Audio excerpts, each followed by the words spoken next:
عالم کے دیار سے جسے دیار حق کہا جاتا ہے، مدینۃ الاولیاء کہا جاتا ہے، اس دیار سے تعلق رکھنے والے ہمارے سراج بھائی جن کا گھرانہ بہت ہی عظیم الشان ہے، جن کے گھر میں علوم دینیہ کے ساتھ علوم عصریہ کا بھی بول بالا ہے، جو لوگ دین سے بھی جڑے ہیں اور دنیا میں بھی اپنی عزت بنائے ہوئے ہیں، اور ظاہر سی بات ہے جو دین سے جڑا رہے گا وہ دارین میں عزتیں پائے گا۔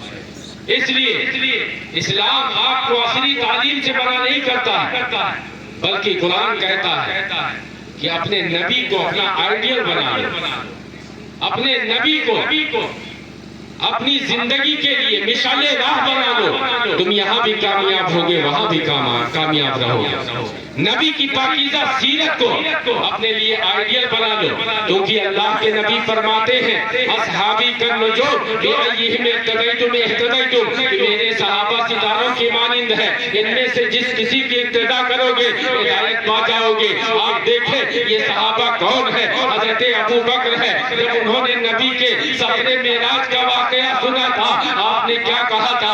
آپ کو معلوم ہونا چاہیے اللہ کے پیارے نبی ہے، جب سدرۃ المنتہا تک پہنچے حضرت جبرائیل نے کیا کہا؟ حضرت مصطفیٰ کو جان رہے ہیں، آگے قدم نہیں بڑھایا، رب کا دیدار کر کے اللہ کا پیارا حبیب جب مکہ کی سرزمین پر واپس آتا ہے اور اپنی یہ رودار لوگوں کو بتاتا ہے، تو لوگ بہت سارے ایسے بھی تھے کہ جنہوں نے مذاق بنایا، جنہوں نے دل لگیاں کی، اور جنہوں نے یہ کہا کہ ہزاروں میل کا سفر کوئی ایک لمحے میں کرے، رات کے ایک لمحے میں جائے، اور جب جائے تو بستر میں گرماہٹ رہے، واپسی میں بھی بستر میں گرماہٹ باقی رہے، اور جاتے وقت گھر کے زنجیر جو ہل رہی تھی وہ واپسی میں بھی ہلتی رہے۔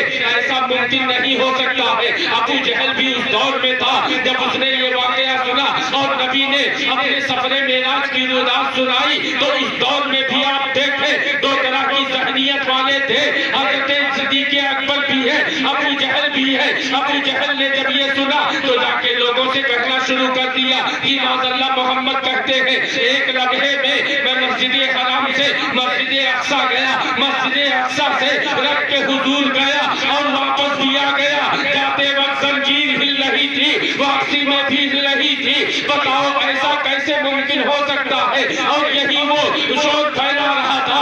حضرت ابو بکر صدیق ملتے ہیں، حضرت ابو بکر کو کہتا ہے کہ آپ کے یار ہیں، آپ کے دوست ہیں، آپ کے نبی ہیں، وہ کہتے ہیں کہ ایسا ایسا واقعہ ہوا ہے، بتائیے کیا ایسا ممکن ہے؟ سیدنا صدیق اکبر کہتے ہیں اگر میرے نبی نے کہا ہے تو اس میں شک و شبہ کی گنجائش نہیں، کیونکہ انہیں لے جانے والا قادر مطلق ہے، جس نے خود کہا ہے کہ سبحان الذی اسری بعبدہ لیلا من المسجد الحرام الی المسجد الاقصی، کیونکہ میرے حبیب نے، میرے محبوب نے یہ دعویٰ نہیں کیا ہے کہ ایک لمحے میں مسجد حرام سے مسجد اقصی آپ سے رب کے حضور گیا، بلکہ دعویٰ کرنے والا اور یہ قول کرنے والا رب کائنات ہے، جس کی شان یہ ہے ان اللہ علی کل شیء قدیر، کہ بلا شبہ اللہ ہر ممکن شے پر قادر ہے۔ تو جب وہ خود کہہ رہا ہے کہ میں اپنے بندے کو راتوں رات مسجد حرام سے مسجد اقصی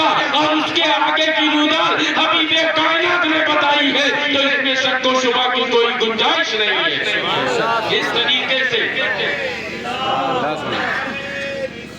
یا رسول اللہ زندہ آباد، زندہ آباد یا علی اللہ۔ آپ دیکھیں دو طرح کے لوگ پیدا ہو گئے، ایک وہ کہ جنہیں سفر معراج پر تعجب اور حیرت، اور ایک وہ جو بصر و چشم قبول کر رہے ہیں۔ ظاہر سی بات ہے جس نے قبول کیا وہ صدیق اکبر بن کے چمک گیا، اور جس نے انکار کیا وہ ابو جہل بن کے اس نے اپنا نام گردہ کیا۔ ابو جہل جاہلوں کا باپ، جہالت کا مرکز، منبع، یہ شخص اس کا اصلی نام کوئی نہیں جانتا۔ ابو جہل اتنا مشہور ہوا کہ لوگوں نے ابو جہل ہی کہنا شروع کر دیا۔ آپ لائق مبارکباد ہیں کہ نبی کی سفر معراج پر یقین کامل رکھتے ہیں، کیونکہ ہمیں امام کیسا ملا ہے؟ وہ امام ملا ہے کہ جس نے ہمیں بتایا ہے کہ یہ نبی مر کر مٹی میں نہیں ملے ہیں، بلکہ انہی کے صدقے اللہ کائنات کو روشن رکھے ہیں، انہی کے صدقے ساری بہاریں ہمیں ملتی ہیں۔ حقیقت تو یہ ہے کہ کون دیتا ہے، دینے کو منہ چاہیے، دینے والا ہے سچا ہمارا نبی۔ میرے نبی کی شان یہ ہے کہ یا رسول اللہ، اللہ کی سرتابہ قدم شان ہے یہ، انسان نہیں انسان، وہ انسان ہے یہ۔ قرآن تو ایمان بتاتا ہے انہیں، ایمان یہ کہتا ہے میری جان ہے یہ۔ آپ دیکھیں حضور سفر معراج میں تشریف لائے، اور اس سفر میں کیسے کیسے واقعات پیش آئے آپ کو معلوم ہے؟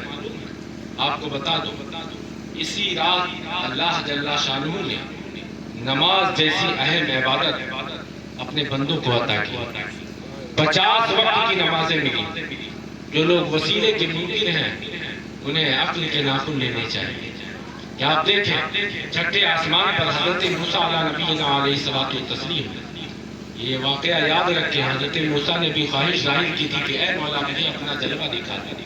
آپ کا لقب کلیم اللہ کا، یعنی اللہ سے باتیں کرنے والے، لیکن مقام مصطفیٰ کو سمجھیں اور کلیم اللہ کی شان دیکھیں کہ جب حضرت موسیٰ کو رب سے بات کرنی ہوتی تو کوہ طور پر جاتے تھے، لیکن میرے نبی کی شان رب نے اتنی بڑھائی کہ اگر مکہ میں ہے تو وہاں بھی کلام اللہ کا نزول، مدینہ میں ہے وہاں بھی کلام اللہ کا نزول۔ تبھی تو آپ دیکھیں بعض آیتیں مکی ہیں اور بعض آیتیں مدنی ہیں، چاہے مکہ میں نازل ہو یا مدینہ میں نازل ہو۔ علماء نے فرمایا ہے کہ جو قبل ہجرت آیتیں نازل ہوئی وہ مکی کہلاتی ہیں، اور جو بعد ہجرت نازل ہوئی وہ مدنی کہلاتی ہیں۔ پتہ چلا اللہ نے اپنے محبوب کو پابند نہیں کیا کہ یہاں آؤ تب بات ہوگی، لیکن اس کے باوجود آپ دیکھیں حضرت موسیٰ ہے کوہ طور پر جا کر بات کرنی پڑتی ہے، اللہ نے انہیں اتنا بڑا مقام دیا کہ کلیم اللہ کا درجہ ہے، رب کے دیدار کی خواہش کی۔ اللہ نے فرمایا لن ترانی کہ اے موسیٰ تمہاری نگاہیں میرے جلووں کی تاب نہیں لا سکتی ہے۔ جب حضرت موسیٰ نے دیکھا کہ اللہ کا یہ حبیب رب کا دیدار کر کے آیا ہے تو عاشق کا انداز یہ ہوتا ہے، عاشق کو اپنے معشوق سے اتنی محبت ہوتی ہے کہ معشوق تو معشوق اس کی گلیوں سے بھی محبت کرتا ہے۔ اس لیے حضرت موسیٰ نے جب دیکھا کہ میں نے خواہش ظاہر کی تھی کہ اے رب کائنات اپنا جلوہ دکھا دے اور مجھے دیدار نہ ملا، تو حضرت موسیٰ نے جب دیکھا کہ اللہ کا حبیب یہ دیدار کر کے آ رہا ہے تو اس آنکھوں سے اتنی محبت ہوئی کہ آپ نے پوچھا تھا کہ اے اللہ کے حبیب آپ کے رب نے آپ کو تحفہ کیا دیا ہے؟ آپ کو تو اپنے دیدار کا تحفہ عطا کیا، آپ کو معراج نصیب ہوئی، لیکن جس غلام اور جس امت کے لیے آپ پیدا ہوتے وقت بھی آپ دعائیں مانگ رہے تھے رب حبلی امتی، رب حبلی امتی، اور جب دنیا سے بظاہر تشریف لے جائے تب بھی جو ہے آپ دعا کر رہے تھے اے حبیب کائنات، اے حبیب پروردگار آپ کے رب نے آپ کے غلاموں کے لیے تحفہ کیا دیا ہے؟ اللہ کے رسول فرماتے ہیں میرے رب نے میری امت کے لیے 50 وقت کی نمازیں دی ہے کہ وہ نمازیں پڑھ کے رب کا قرب حاصل کریں گے۔ حضرت موسیٰ نے کہا تھا کہ اے محبوب کائنات یہ بہت زیادہ ہے، آپ رب کی بارگاہ میں جائیں اور اس میں تخفیف کرائیں۔ اللہ کا پیارا حبیب اللہ کے حضور جاتا ہے اور عرض کرتا ہے کہ اے مولا یہ نمازیں زیادہ ہے، اس میں سے کچھ تخفیف ہو جائے۔ اس طریقے سے یہ بات دیگرے 9 بار حضرت موسیٰ نے رب کے حضور کے محبوب کی بارگاہ میں عرضی لگائی تھی کہ آپ جا کے اور تخفیف کرائیں۔ آخر کار اللہ کے حبیب جب 9 مرتبہ گئے اللہ نے 45 وقت کی نمازیں معاف کر دی اور 5 نمازیں رہ گئی 5 وقت کی۔ اللہ کے حبیب کو لے کر آ گئے۔ اللہ کے حبیب فرماتے ہیں اگر میں رب کے حضور جاتا اور بھی کمی ہو جاتی، لیکن اب مجھے شرم آتی تھی۔ اب سوال یہاں پیدا ہوتا ہے کہ اللہ کو تو سب معلوم تھا کہ یہ 50 وقت کی نمازیں دے رہا ہو، 45 معاف کرنی ہے، آخر اس نے پہلے ہی 5 وقت کی کیوں نہیں دی؟ کیونکہ اسے اپنے محبوب کا واسطہ وسیلہ اور ان کی سفارش بھی اپنے بندوں کو دینی تھی، اور ساتھ میں حضرت موسیٰ کا واسطہ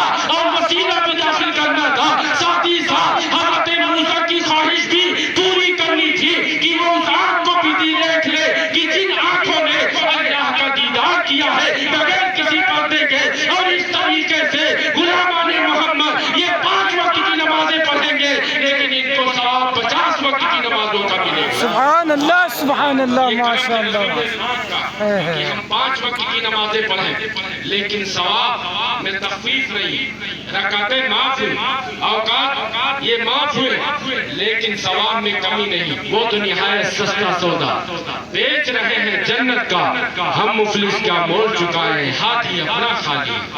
مسلمانوں اپنے نصیبے پر جتنا ناز کرو کم ہے کہ اللہ نے ہم اور آپ کو اپنے محبوب کا امتی کیا، اور سب سے بڑا کرم یہ کہ اس نے عاشق نبی بنایا۔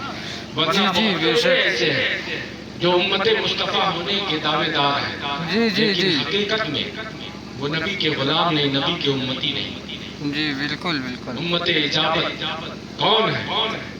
جو نبی کی پاکیزہ سیرت پر عمل پیرا ہو، کیونکہ اللہ فرماتا لقد کان لکم فی رسول اللہ اسوۃ حسنہ، تحقیق کی نبی کی پاکیزہ سیرت تمہارے لیے بہترین نمونے ہے۔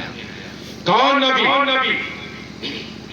جن کی آمد سے پہلے دور جاہلیت کا وہ بھیانک اور پرآشوب دور تھا کہ جس زمانے میں انسانیت سسک رہی تھی، ظلم و تشدد کا بازار گرم تھا، ماں باپ کی قدریں لوگ نہیں کرتے تھے، سگے بیٹے اپنے سگے باپ کو ننگی پیٹ کوڑوں سے پیٹتے تھے، سگی اولادیں ایسی روایتیں ملتی ہیں 3 بیٹے اپنی سگی ماں کو لے جا کے بازار میں بیچ دیتے۔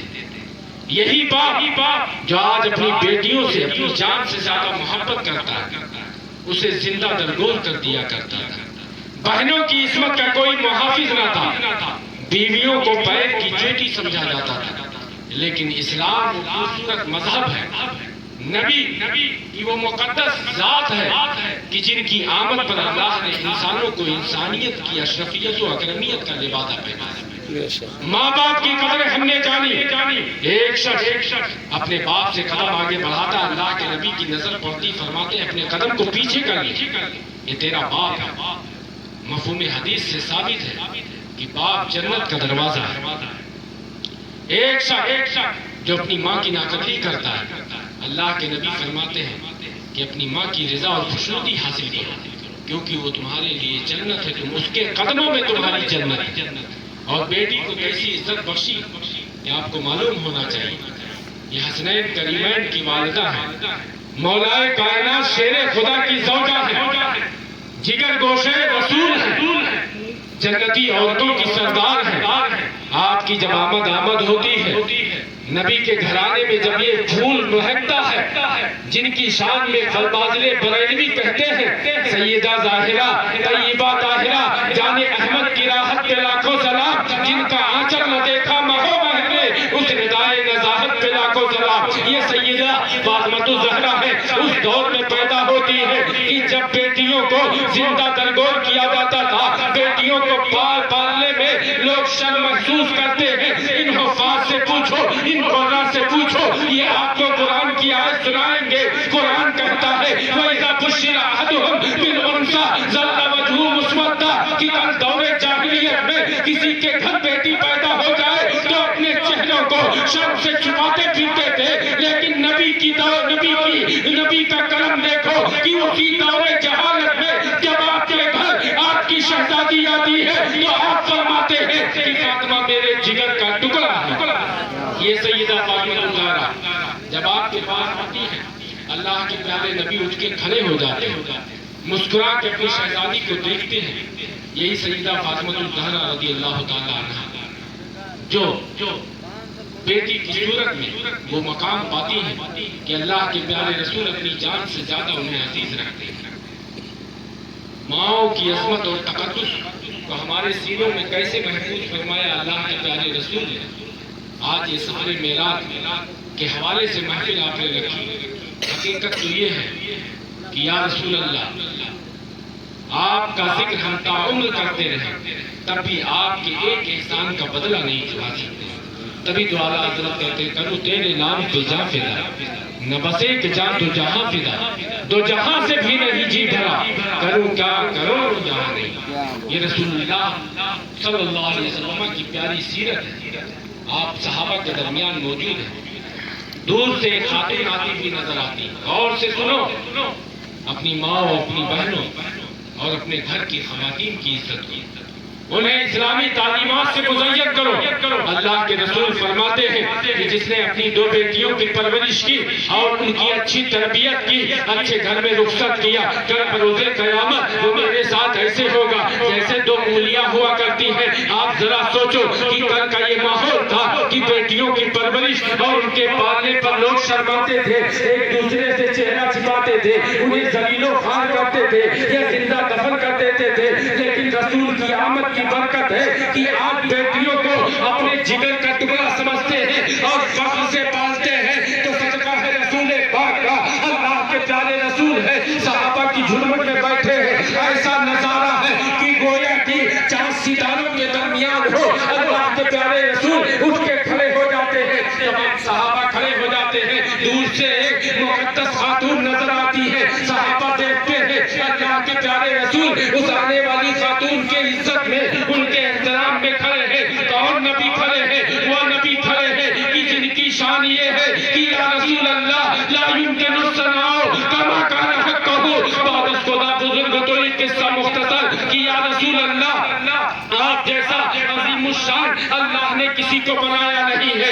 اللہ کے حبیب کھڑے ہو جاتے ہیں، تمام صحابہ آپ کے اقتداء میں کھڑے ہو جاتے ہیں، آنے والی خاتون آتی ہے، اللہ کے پیارے حبیب اپنی چادر رحمت کو اپنے دوش مبارک سے اتارتے ہیں، زمین پر بچھا دیتے ہیں، آنے والی خاتون کو بٹھاتے ہیں، روایات میں ہے، احادیث میں ہے، آپ دیکھیں یہ صحابہ کرام بیان کرتے ہیں کہ اللہ کے پیارے حبیب ہے، یہ وہ حبیب ہے کہ جن کی شان اللہ نے اتنی بڑھائی ہے کہ جن کے اوصاف کی تعریف فرماتا ہے، جن کی بارگاہ میں آنے والوں کو آداب سکھاتا ہے کہ لا ترفعوا اصواتکم فوق صوت النبی، کہ جب نبی کی بارگاہ میں بولو اپنی آوازوں کو اونچی نہ رکھنا، نبی کی طرف اپنی پیٹھ نہ کرنا، وہ مقدس نبی ہے کہ جس کی شان اللہ نے اتنی بڑھائی ہے کہ کوئی ان کے گردے پا کو بھی نہیں پہنچ سکتا، وہ حبیب کائنات ہے، اس مقدس خاتون کے سامنے 2 زانو بیٹھا ہے، ایسے بیٹھا ہے کہ جیسے کہ نماز میں اللہ کے حضور بیٹھا جاتا ہے، اور جب وہ جانے والی خاتون چلی جاتی ہے اللہ کے پیارے حبیب دور تک ان کو پہنچانے جاتے ہیں، اب صحابہ کرام عرض کرتے ہیں کہ یا رسول اللہ فداک ابی و امی، ارے ذرا ہمیں بھی تو بتائے کہ یہ کون مقدس اور خوش وقت خاتون ہے کہ جن کے لیے اللہ کا پیارا حبیب کھڑا ہو گیا۔ اللہ کے نبی مسکراتے ہیں، یوں مسکرائے جان سی کلیوں میں پڑ گئی، یوں لب خوشا ہوئے کہ گلستہ بنا دیا، اپنے لبہائے مبارک سے فرماتے ہیں پتلی پتلی گلے گلس کی پتیاں، ان لبوں کی نزاکت پر آنکھوں سلام، ان لبہائے مبارک سے فرماتے ہیں یہ میرے صحابہ کیا تم نے پہچانا نہیں، ارے یہ حلیمہ سعدیہ ہے کہ جنہوں نے بچپنے میں مجھے دودھ پلایا تھا۔ اب مسلمانوں سوچو کہ حضرت یہ حلیمہ سعدیہ جو ایک دایا تھی، ایک مدت تک صرف دودھ پلایا، ان کی عزت کا اتنا خیال ہے تو حقیقی ماں کا مرتبہ و مقام کیا ہوگا۔ یہ وہ نبی کہ جنہوں نے عورتوں کی عزت ہمیں بتائی، عورتوں کے حقوق کی بات کی ہے، تمام معاشرے کو ایک اچھا خوبصورت مزاج دیا، تبھی اعلیٰ حضرت کہتے ہیں اور تم پر میرے آقا کی عنایت نہ سہی، نزدی و کلمہ پڑھانے کا بھی احسان گیا۔ ہم تو غلام ہیں، ہم غلامی رسول میں اپنی زندگی گزاریں گے، کہہ دیجئے انشاءاللہ، انشاءاللہ، کیونکہ یہی ہماری بخشش کی سند ہے۔ نبی کی محبت میں جو دنیا سے جاتا ہے، اللہ حضرت کہتے ہیں خاک ہو کر عشق میں آرام سے سونا ملا، جان کی اکسیر ہے الفت رسول اللہ کی۔ آج سے 1000 سال پہلے ایک واقعہ آپ سماعت ہو، وقت زیادہ ہوگا مجھے کوئی خیال ہے، اور مائک سارے انتظامات آپ کے اچھے ہیں، لیکن مائک نے شروع ہی میں آواز کو بہت متاثر کر دیا، لیکن مولا کائنات شیر خدا فرماتے لا تنظر الی من قال بل انظر الی من قال، یہ نہ دیکھے کہ بولنے والا کون ہے، جبے کبے میں ہے امامہ پہنے تو نہیں، بلکہ اگر اللہ و رسول کے محبت کی بات ہے تو اپنے سینے سے لگا دے، عشق کی بولی ہے، اپنے سینے میں جگہ دو، اپنے سر کا تاج سمجھو، تم ان کی اقتداء میں رہو، لیکن جہاں ادنا درجے کی گستاخی پاؤ اعلیٰ حضرت سرکار فرماتے ہیں کہ اسے ایسے نکال پھینکو جیسے دودھ سے مکھی کو نکالا جاتا ہے۔ اللہ کے پیارے رسول صلی اللہ علیہ وسلم آج سے 1000 سال پہلے کی بات ہے، جو نبی کے اختیار پر، نبی کی عطا پر، نبی کے علم غیب پر، نبی کی زندگی پر جو انگشت نمائی کرتے ہیں، انہیں اس واقعے سے عبرت حاصل کرنی چاہیے۔ آپ میں سے بہتیرے ایسے ہوں گے جو حج و عمرہ کے لیے حرمین طیبین پہنچے ہوں گے۔ آپ کو معلوم ہے کہ مسجد نبوی وہ مسجد ہے جسے اللہ کے پیارے نبی سے خاص شرف اور لگاؤ حاصل ہے۔ آپ کو معلوم ہے کہ مسجد نبوی کے ستونوں پر آج بھی ایک قصیدہ کے اشعار لکھے ہیں جسے قصیدہ بردہ شریف کہا جاتا ہے، اور روضے رسول پر جو تالا شریف لگا ہے اس تالے پر ایک شعر آج بھی اس قصیدہ کا لکھا ہوا ہے۔ وہ قصیدہ کون سا ہے؟ وہ قصیدہ بردہ شریف ہے جس کے لکھنے والے حضرت علامہ شرف الدین بوصیری علیہ رحمت و رضوان ہے۔ آپ کو معلوم ہے کہ یہ کب انہوں نے لکھا تھا؟ جو کام آپ کر رہے ہو اپنے گاؤں میں، جو محفل سجائے بیٹھے ہو، نعت نبی سن رہے ہو، اس کی عظمت و شان کا عالم یہ ہے کہ اعلیٰ حضرت فرماتے ہیں خدا کا ذکر کرے ذکر مصطفیٰ نہ کرے، ہمارے منہ میں ہو ایسی زبان خدا نہ کرے۔ علامہ کفایت علی کافی جو مجاہد آزادی ہے ہندوستان کی سرزمین کے لیے اپنے جسم کے لہو کا ایک ایک قطرہ انہوں نے بہا دیا تھا۔ انہوں نے اس دنیا سے جاتے وقت ہم اور آپ کو پیغام کیا دیا تھا کہ کوئی گل باقی رہے گا نہ چمن رہ جائے گا، پر رسول اللہ کا دین حسن رہ جائے گا۔ اطلس و کمخاب کی پوشاک پر نازا نہ ہو، اس تنے بے جان پر خاکی کفن رہ جائے گا، اور جو پڑھے گا صاحب لولاک کے اوپر درود آگ سے محفوظ اس کا تن بدن رہ جائے گا، اور سب فنا ہو جائیں گے۔ کافی ولیکن حق تک نعت احمد کا زبانوں پر سخن رہ جائے گا۔ یہی وہ نعت عظیم مقام ہے کہ علامہ امام شرف الدین بوصیری نے کس حالت میں لکھا تھا۔ نعت کے مرتبے کو اور اس کے مقام کو سمجھے، نہ صرف یہ کہ پڑھنے والا خوشبخت ہے بلکہ سننے والے کی عظمت و شان ملاحظہ کرے۔ حضرت حسان ہے، یہی مسجد نبوی ہے، نبی کی بارگاہ میں عرض کیا تھا کہ اے حبیب پروردگار، آپ کی ایک نعت میں نے لکھی ہے، اگر اجازت دے تو آپ کو پڑھ کے سنا دو۔ اللہ کے نبی فرماتے ہیں کہ میرے حسان کے لیے منبر کا انتظام کیا جائے۔ منبر کا انتظام کیا جاتا ہے، اور جب اس پر کھڑے ہوتے ہیں تو حضرت حسان نے کیا کہا تھا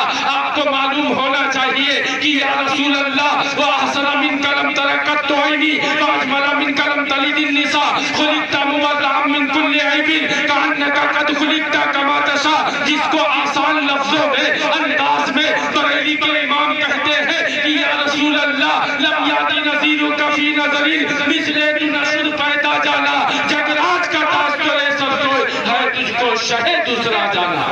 یہ نعت نبی ہے۔ اللہ اکبر، یا رسول اللہ، زندہ باد، زندہ باد، اللہ اکبر، یا رسول اللہ۔ پتہ چلا نعت پڑھنا صحابی رسول حضرت حسان کی سنت ہے۔ ایسی بہت ساری حدیثیں ملیں گی جس میں صحابہ نبی کے قصیدے پڑھ رہے ہیں، نبی کے سفر معراج کا واقعہ بیان کر رہے ہیں، اور وہ شاخ دل کے کانوں سے سن رہے ہیں، جھوم رہے ہیں۔ اور وہیں پر کچھ ایسے شیطان بھی ہیں جو اس ذکر سے، اس نعت سے، اس سفر معراج سے پریشان نظر آ رہے ہیں۔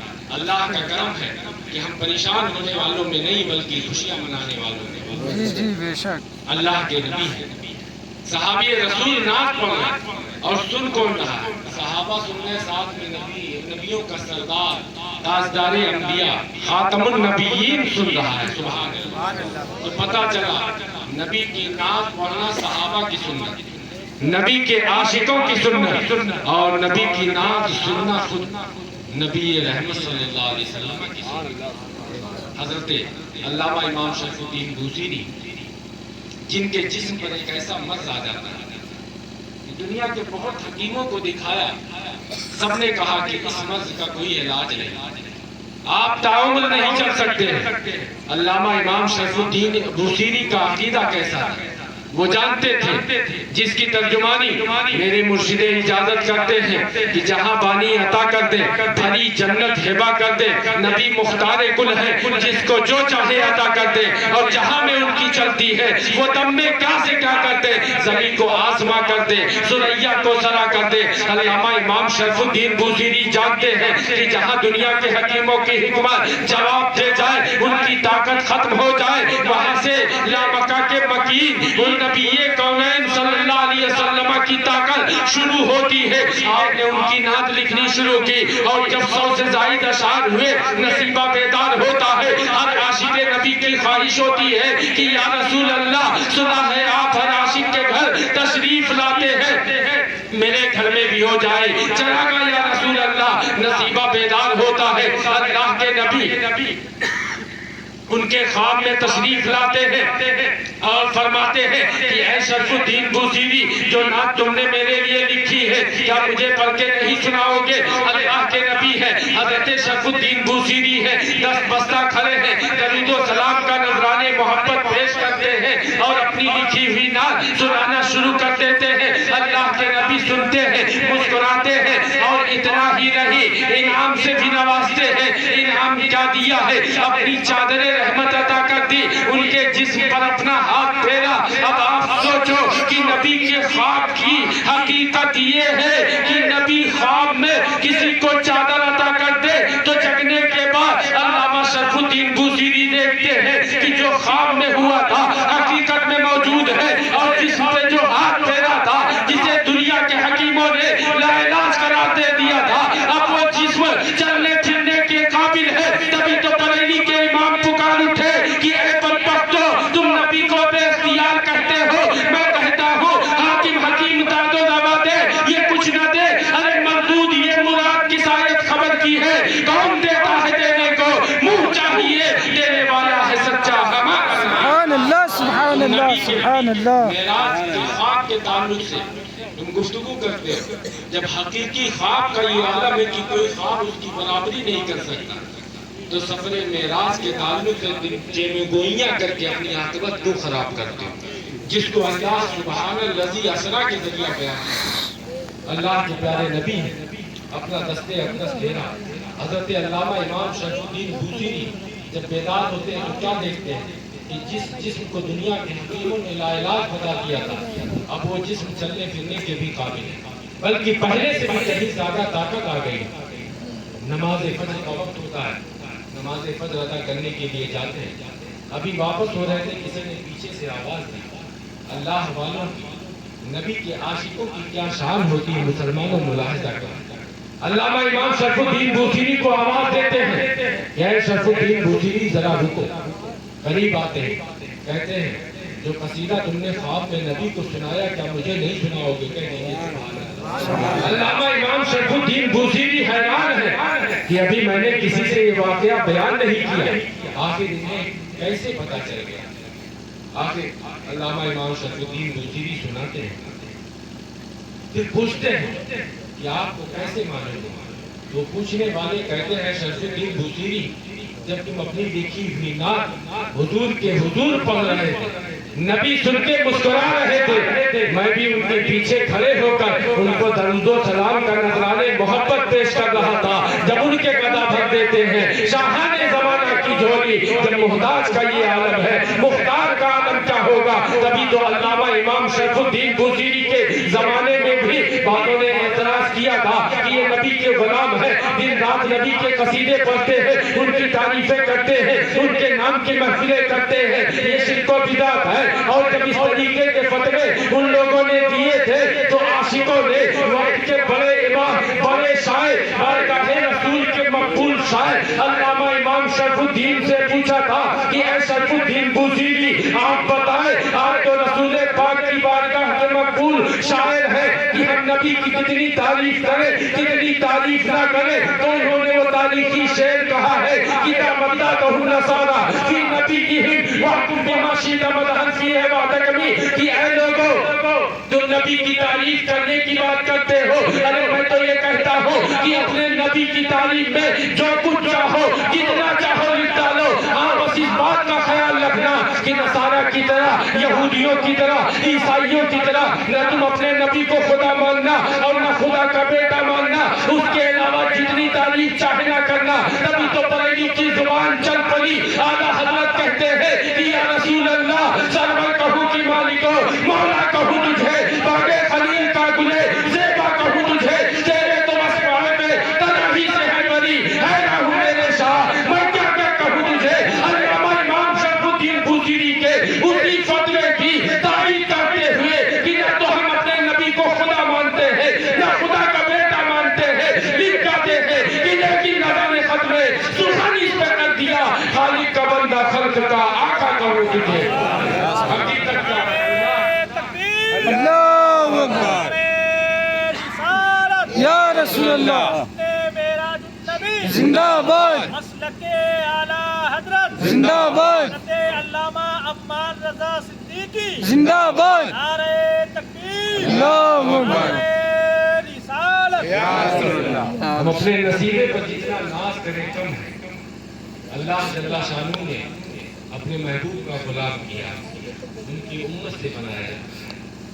ہمیشہ کے لیے رہنا نہیں اس دار فانی میں، کچھ اچھے کام کر لو 4 دن کی زندگانی. موت سے کس کو رفتگاری ہے، آج ان کی تو کل ہماری باری ہے. اعلیٰ حضرت فرماتے ہائے غافل وہ کیا جگہ ہے جہاں 5 جاتے ہیں 4 پھرتے، لیکن نہ ہو مایوس آتی ہے صدا گورے غریباں سے. نبی امت کا حامی ہے، خدا بندوں کا والی. اے عشق تیرے صدقے جلنے سے چھٹے سستے، جو آگ بجھا دے گی وہ آگ لگائی. لیکن سچا عشق یہ ہے کہ نبی کی پاکیزہ سیرت کو اپنائیں، ان کے قول و فعل پر عمل کی کوشش کریں، صحابہ کی طرح اپنی زندگیاں بنائیں. آخری بات آپ کو دے کے اپنی گفتگو ختم کرنا چاہوں گا. نبی کے عزیز صحابہ کا طریقہ کار کیا تھا. اللہ کے پیارے نبی جب مدینہ کی گلیوں میں چلتے تھے تو مدینہ کی گلیاں مشبار ہو جایا کرتا ہے. کہہ دیجیے سبحان اللہ. اور یہ کوئی اعلیٰ حضرت نے اپنی طرف سے نہیں بیان کیا، اعلیٰ حضرت نے تو صحابہ کے مشاہدے کو بیان کیا.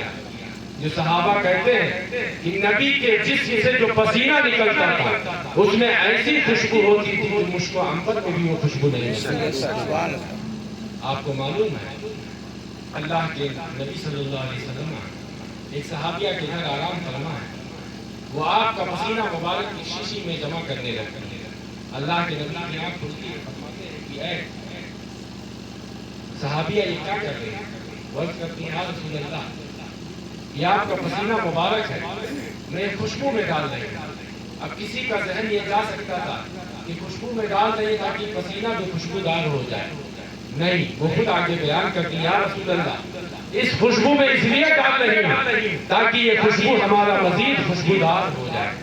اور اتنا ہی نہیں، ایک دنیا کے پرفیوم اور خوشبو کی یہ حقیقت ہے وہ کتنا بھی پائیدار ہو چند دنوں اور مہینوں تو ٹکتا ہے، لیکن وہ عرض کرتی ہے کہ یا رسول اللہ آپ کے پسینے سے جو خوشبو آ رہی ہے اس سے ہم یہ خواہش کرتے ہیں کہ اپنے گھر کی خواتین کو لگائیں، نہ یہ کہ فقط ان کا جسم مہکے، ان کے کپڑے مہکے، جو کہ دنیاوی خوشبو کی حقیقت یہ ہے کہ جہاں آپ لگائیں، جس جگہ لگائیں وہ جگہ وہ علاقہ مہکتا ہے. لیکن نبی کے خوشبو کی برکت دیکھو. ایک صحابیہ کا عقیدہ دیکھو، وہ کہتی ہے کہ یا رسول اللہ اپنے گھر کی خواتین کو لگا کے آنے والی اولادوں کو خوشبودار بنانا چاہتے ہیں. تبھی تو بریلی کے امام پکار اٹھتے ہیں واللہ جو مل جائے میرے گل کا پسینہ، مانگے نہ کبھی عطر نہ پھر چاہے دلہن پھول. اللہ کے نبی مدینہ کی گلیوں سے گزر جاتے تھے تو ان کی مہکنے دل کے گلچے کھلا دیے ہیں.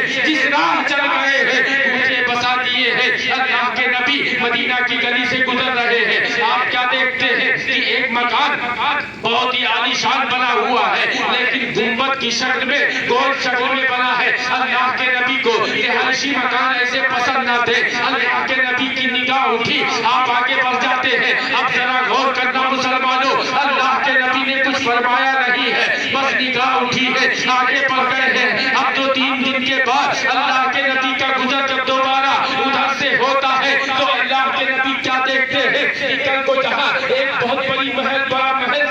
بڑی شاندار بلڈنگ تھی، آج وہاں ملبے کا ڈھیر ہے۔ اللہ کے نبی کھڑے ہو جاتے ہیں اور پوچھتے ہیں کہ یہ مکان کس کا ہے، اس کو بلا کے لاؤ۔ وہ صحابی بلا کے لائے جاتے ہیں۔ اللہ کے نبی پوچھتے ہیں آخر ایسی کون سی آفت آ گئی کہ تو چند دنوں میں تمہارا گھر ملبے کا ڈھیر بن گیا؟ وہ عرض کرتے ہیں یا رسول اللہ فداک ابی و امی، میرے ساتھی نے بتایا کہ دو چند دنوں پہلے آپ کا گزر ادھر سے ہوا، آپ کی نگاہ اس مکان پر پڑی اور نگاہ سے ایسا محسوس ہوا کہ آپ کو یہ گھر پسند نہ آیا۔ یا رسول اللہ جو مکان آپ کو پسند نہ آئے وہ روئے زمین پر باقی رہے، میری غیرت اس کو گوارا نہیں۔ اور جب کردار ایسا تھا، نبی سے لگاؤ ایسا تھا، تو اللہ نے ان کے لیے فرمایا رضی اللہ عنہم ورضوا عنہ کہ یہ صحابہ ہے کہ جن سے اللہ راضی ہوا اور یہ اللہ سے راضی ہوئے، اور ان کی جو ابتدا کرے گا اعلیٰ حضرت فرماتے ہیں اہل سنت کا ہے میرا بار، اصحاب حضور نجم ہے اور ناؤ ہے، اجرت رسول اللہ کی۔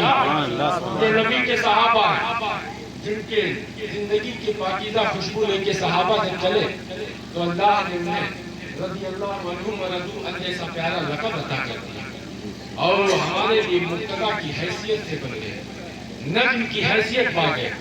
نہ ہم اہل بیت سے محبت میں کمی کر سکتے ہیں اور نہ صحابہ کی عقیدت اور ان کے احترام میں ذرہ برابر بھی ہم انحراف اس سے کر سکتے ہیں، اس لیے کہ دونوں ہمارے لیے لازم و ضروری ہے، گھر والے بھی نبی کے در والے بھی۔ کہہ دیجئے سبحان اللہ۔ اور نبی کے اختیار کا جو یہ عالم ہے، نبی رحمت جہاں بانی عطا کر دیں، بھری جنت ہبا کر دیں، نبی مختار کل ہے جس کو جو چاہے عطا کر دیں۔ آپ جب حضرت سلمان کو کہہ دیتے ہیں کہ سلمان مجھ سے میری اہل بیت سے وہ جسے چاہے نواز دے، یہ تو نبی کے کرم کی بات ہے۔ تو نبی جسی کے جو گھر والے ہیں وہ تو ہمارے لیے کشتی کی حیثیت رکھتے ہی ہیں، بغیر کشتی کے ہم سمندر میں ایک لمحہ کے لیے بھی قدم نہیں رکھ سکتے، اگر رکھیں گے تو غرقاب ہو جائیں۔ ساتھ ہی ساتھ سمندری سفر والوں کے لیے یہ بھی معلوم ہونا چاہیے کہ ستاروں کی تعین، ان کا علم بھی ہونا چاہیے کہ کون سا ستارہ کس منزل کی جانب، اور ستارے کو دیکھتے ہوئے جب چلتے ہیں تبھی اپنی منزل کو پاتے ہیں، ورنہ سمندر کے طول و عرض میں بھٹکتے رہیں گے، کشتی ہونے کے باوجود کنارہ نہیں پائیں گے۔ اور اللہ کے نبی نے اپنے خاندان کو عطرت بتایا اور اپنے صحابہ کو ستارہ بتایا ہے۔ پتہ چلا اگر ہمیں سمندر میں پار کر کے اپنی منزل تک پہنچنا ہے تو اہل بیت کی کشتی کو اپنے لیے ضروری سمجھنا ہے اور صحابہ کی زندگی کو دیکھتے رہنا ہے، اور صحابہ کی پیاری زندگی میں نبی کا عشق ہے۔ پتہ چلا محمد کی محبت دین حق کی شرط اول ہے، اسی میں ہو اگر خامی تو سب کچھ نامکمل ہے۔ پیارے نبی جس دور جاہلیت کو ختم کرنے آئے تھے آپ نے ختم بھی کیا اور اپنے نور سے عالم کو منور کیا۔ آج غفلت میں پڑے ہوئے لوگ اسی دور جہالت کو واپس لانا چاہتے ہیں۔ اللہ کے نبی نے برائی کو، بے حیائی کو، زنا کو، بدکاری کو، ظلم و تشدد کو مٹایا تھا۔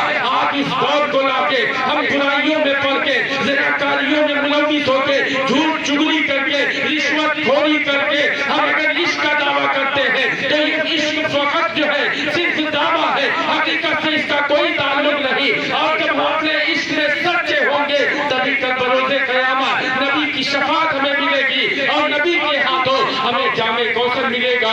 اللہ جل شانہ اپنے محبوب کا دیدار بخشے گا، اور جب قبر میں پوچھا جائے گا ما کنت تقول فی حق حاضر رجل، تو جب نبی کی پاکیزہ سیرت کے مطابق اپنی زندگیاں گزارتے ہیں اور اعلیٰ حضرت کے بتائے ہوئے طریقے پر انہیں اللہ کا محبوب مانتے ہیں، ان پر درود و سلام کا نذرانے محبت پیش کرتے ہیں، اور جب مقدس تاریخیں آئیں ان تاریخوں میں اللہ والوں کے نام کی پاکیزہ محفلیں منعقد کر کے نبی سے اور ان کے وفاداروں سے اپنی محبت کا ثبوت پیش کرتے ہیں، تو فرشتوں کے سامنے وہ کہیں گے کہ اللہ کی سرتابہ قدم شان ہے، انسان ہی انسان، وہ انسان ہے، قرآن تو ایمان بتاتا ہے انہیں، ایمان یہ کہتا ہے میری جان ہے۔ حدیث پاک میں آتا ہے کہ جب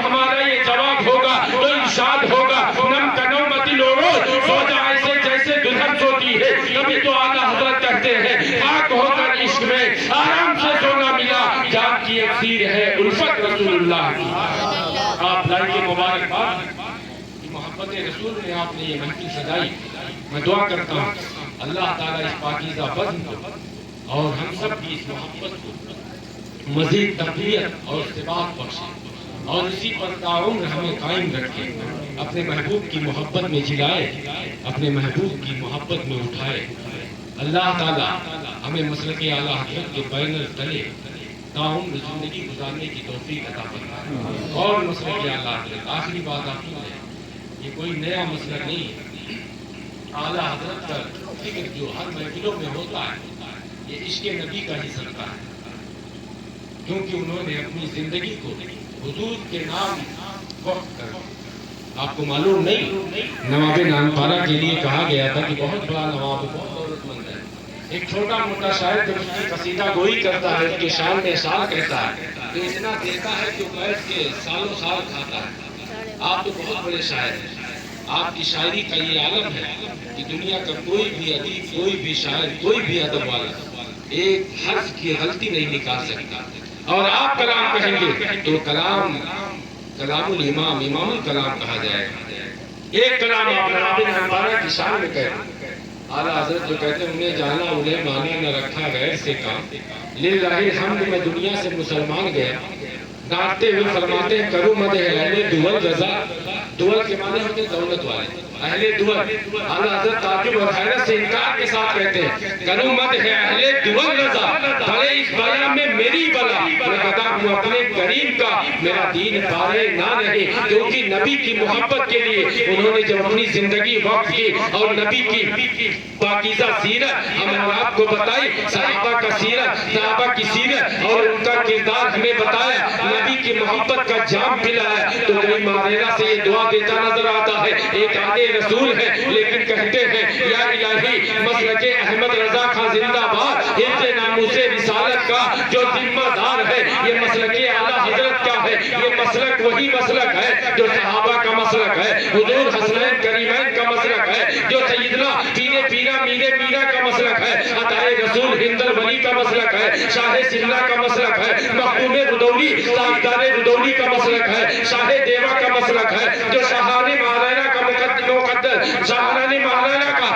مسلک ہے, اور مخدوم سملہ کا مسلک ہے, تمام اولیاء اللہ کا مسلک ہے, جس کو اعلیٰ حضرت نے یہ بتایا ہے کہ مسلک چشتو تو حالا وائرہ کو اجمیر کون سی قسط کے برکہ نہیں جھالا تیرا, کہ یا رسول اللہ یہ تمام بارگاہیں ہیں آپ کے فیض کا, یہ فیض کا منبع ہے, اور ان کی بارگاہوں سے ہمیں آپ کا فیض ملتا ہے. کہ یا رسول اللہ یہ بارگاہیں وہ بارگاہیں ہیں جو نبی تک ہمیں پہنچاتی ہیں, اور اعلیٰ حضرت نے ان اولیاء کی محبت کا ہمیں جام پلایا ہے, اور یہ اولیاء ہمیں نبی کی پاکیزہ سیرت دیتے ہیں, تبھی ہم پڑھتے ہیں جھوم کے ڈال دی قلب میں عظمت مصطفیٰ سیدی اعلیٰ حضرت بلا کو سلام. انہیں جانا انہیں مانا نہ رکھا غیر سے کام, للہ الحمد میں دنیا سے مسلمان گیا. مدد اعلیٰ حضرت حضور مرشدی آقائی مولائی شیر سنت فرماتے ہیں پیارے حبیب کو پکار, پیارے نبی کا نام لے,